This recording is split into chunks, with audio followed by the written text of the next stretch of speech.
access to cheaper capital, allowing for American entrepreneurship to carry on flourishing.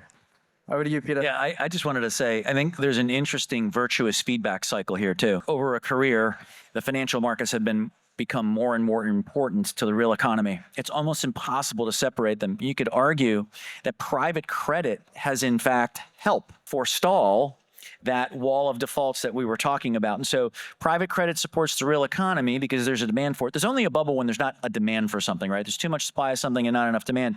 And in this case, insurance companies and large asset managers have a need for private credit in their portfolios.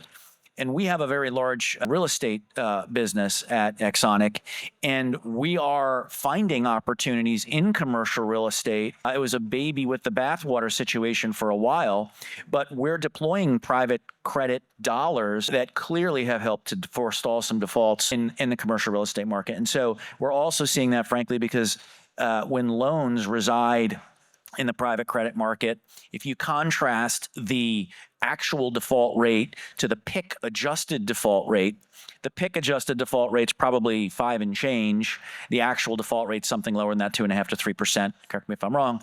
But the reason for that is because the holders of private credit are, generally speaking, very strong hands that can negotiate PIK deals with their borrowers and ride it out. Whereas if they were BSLs or broadly syndicated loan owners, they might not be able to do that because BSLs sit at banks, etc. And that has also, I think, helped to forestall the default cycle, which can then sometimes lead to an economic downturn.